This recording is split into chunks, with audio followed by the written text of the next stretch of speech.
you so much, Jeff. I'm pleased to be here.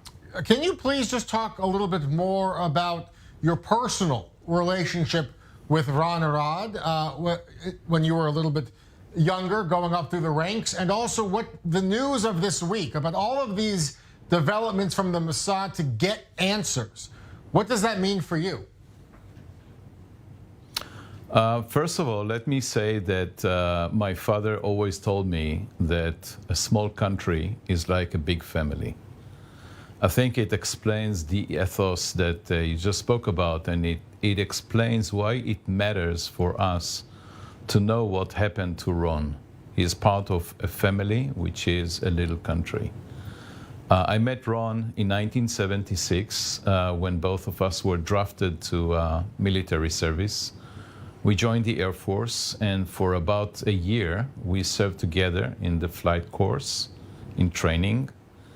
And he was an exceptional individual, bright, smart, energetic. He was standing out from the very beginning. And through the years, of course, after we separated into different operational squadrons, I was still learning about him and hearing about him. And in 1985, when his airplane was shut down, at that time, my father was prime minister, so I experienced that also from that vantage point.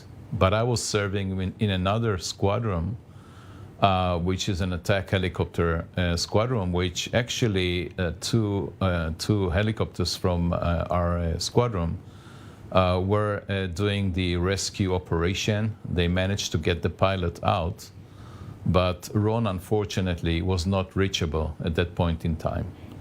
So for me, my friends, the members of the course, of course, the squadron, the Air Force, this is a scar. This is a wound which remains open. And I was very pleased to hear that efforts to find out what happened with Ron still continue. It doesn't bother you about that? I mean, there's some controversy over it, that you make the announcement about the IDF mission. You talk about an IDF a Mossad operation, but we know nothing came of it. Unfortunately, the operation didn't reveal new information. Do you think it's a mistake to open that wound? The wound is open. The notion is that we have to close that wound and to heal that scar. For every person that is missing, civilian or military, dead or alive, we have a commitment. As I said, we are a small country, and a small country is like a big family, so every life matters to us. So I don't like the discussions about Mossad or the way things are done or what is open to public discussion. I'd rather have that done in other terms. Nevertheless, the notion that Israel is not giving up on any member of its citizens and society, that really matters, because at the end of the day, we are living on one island. We have solidarity. We share the same destiny. And every soldier that is lost or captured is part of a family. We never, ever give up. Chemi, I want to ask about recent developments politically. We have an 8-party coalition in the government. Some senior ministers recently have met with Palestinian Authority officials, including Mahmoud Abbas. Other ministers in the government refusing to meet with Abbas, refusing to meet with Palestinian officials. What are your thoughts on this government and the idea of meeting with the PA?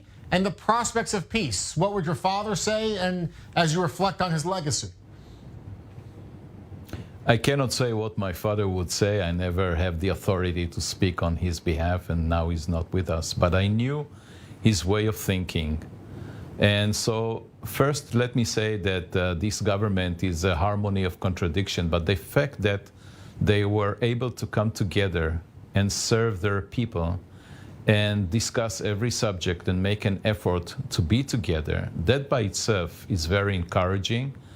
And it creating new climate in Israel, a climate of discussion, collaboration, solidarity, and working together for the citizen. My father would have been pleased with the concept that leaders are serving their people and not necessarily ruling them. Of course, nothing is perfect, and there will be different points of view. We must continue and pursue the peace. We must continue to pursue the Abraham Accords that were started and bring many more countries to normalization and peace agreements. We have to speak to the Palestinians because they are neighbors.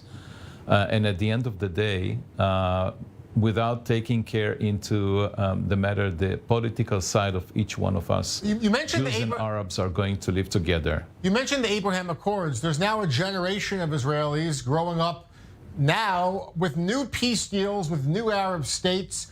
They may not think that addressing the Palestinian issue is that important anymore. It's not a priority.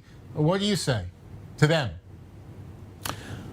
Maybe for those who are signing peace agreements with us, the priority is to work with Israel and to form relationships with Israel. But at the end of the day, we have to change the Middle East. My father spoke about a new Middle East. This is a reviving Middle East that is changing right now, and many more countries hopefully will join us in this transition to a new age.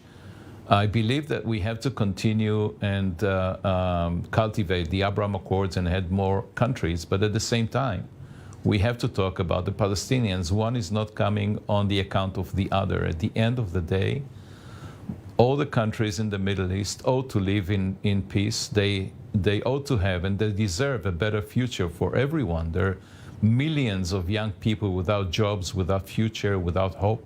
We have to fix it if we want to live in a normal society and flourishing society. Mr. Chemi Peres, thank you for spending some time with us here on I-24 News to give us your thoughts. Great to have you. Thank you so much.